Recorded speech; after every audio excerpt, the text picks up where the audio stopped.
like I said, millions, trillions, billions of people standing outside, screaming to come in. And I was so nervous because this man is so stern. He's so stern. And he made up his mind. And he asked for the soldiers that was standing. But you know what? There was a gate. But the gate is nothing like this in this world. It was huge. It was humongous. Huge, humongous is even an understatement. Because it was so big. Big. It's nothing that no one has seen.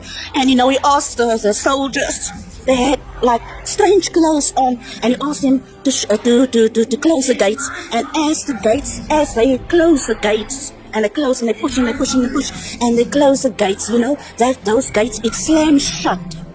It slams shut, but it's almost like it's a lock. You can it's a sound. It's a sound that I've never heard before. It went through my body as that gate closes, and it slams shut.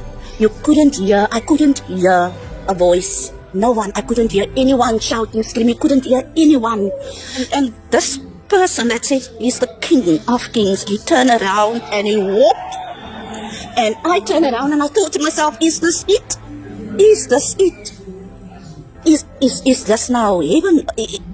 What is going on? What are we gonna do now? And as I walked behind him, he said to me, I must come. And I was walking in a passage, but it's big.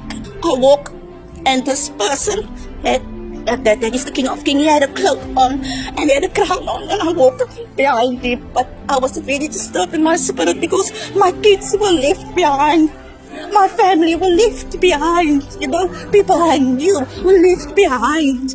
And I walked to this king, and he said to me as I walked past a room. But there were rooms in this place, but the rooms were so huge.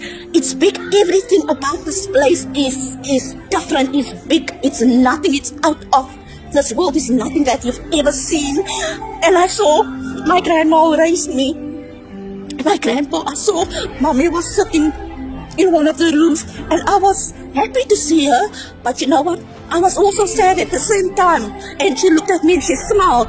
And I was raised in a very spiritual house. I was brought up in a very spiritual house. I gave my life to Jesus at the age of 12 years old.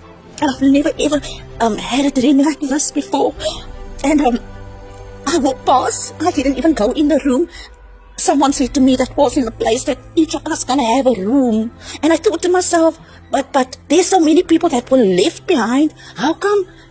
Why don't they allow them to come in? There's so much place in a room for everyone. So little people were allowed to come in this palace. People that we thought that will enter the kingdom of heaven, they were not there. I will never ever forget the screams. And I know when I woke up, that was it. When I woke up, you know what? I was so traumatized. The screams of people shouting to be let in by this sort of palace. I want to encourage everyone, you know what? God is real. God is real. I've never ever experienced such a dream. It was so real. It was traumatizing. And I pray to God, those who don't know the Lord, they must come, serve Him, make Him the King of your life.